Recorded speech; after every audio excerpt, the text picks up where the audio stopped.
Next TMT. I'm here with my colleague Dan Frankel, also from Next TMT at the Stream TV Live Show. We are talking with Scott Dahlgren, the Senior Business Development Lead for Brands and Agencies with Wurl.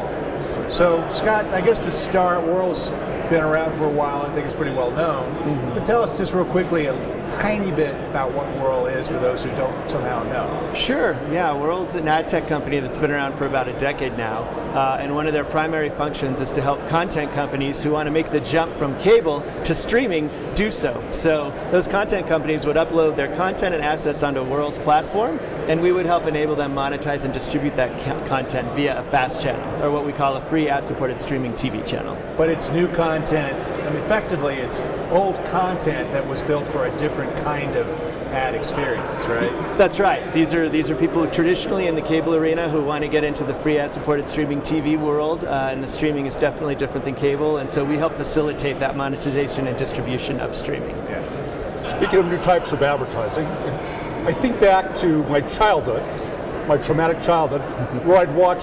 Where they had all kinds of new advertising, so just to clarify. I would watch scary movies on Friday nights. My mom would let me stay up late, and you'd get really freaked out, and all of a sudden there'd be Cal Worthington in his dog Spot, famous California car salesman, would advertise late at night.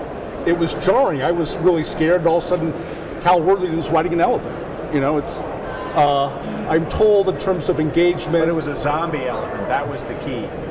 Brand connection, emotion, Dave, maybe you know something about that?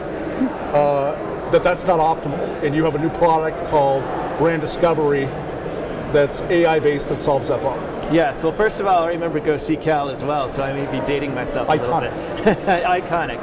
But we do have a new product called BrandDiscovery, and essentially what we do is we are scanning all of the billions of hours of content that lives on our platform, and we are testing it and scoring it for things like brand safety, for things like genre, and then most importantly for the emotional responses that each of the scene before the ad break invokes. And based on those emotional responses, we will then pair them up with an advertiser who has a similar type of creative. So very simply, a joyful creative would meet a person who's watching joyful content. But if you're watching the Saturday Night Horror movie, it might be like the seller of fake blood, for instance.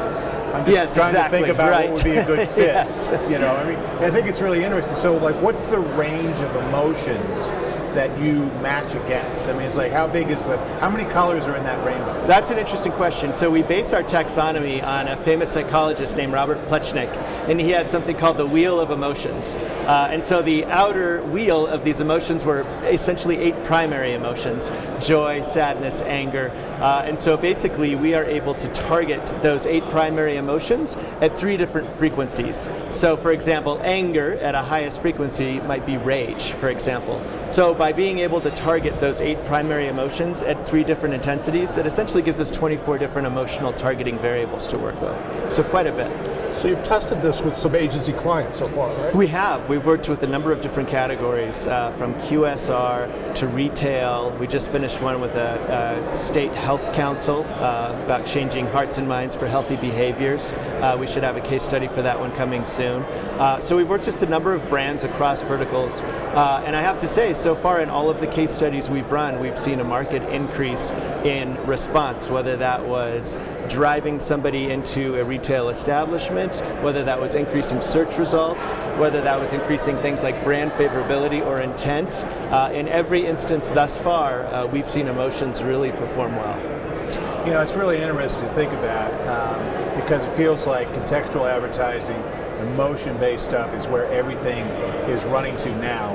We had an era there, and now we're entering a new era of advertising. Is that safe to say? I think that's a fair assessment. I think contextual targeting 1.0 was, hey, we want to target sports movies. And so you can watch a sports movie, but there's a lot of different scenes throughout that movie that may invoke different emotional responses. I think of Rudy, which my daughter was just put on for the first time the other day. I hadn't seen it in forever, but the first half of that movie is actually quite sad. It's his friend dies, and he's dyslexic, and there's just nothing but sorrow and empathy.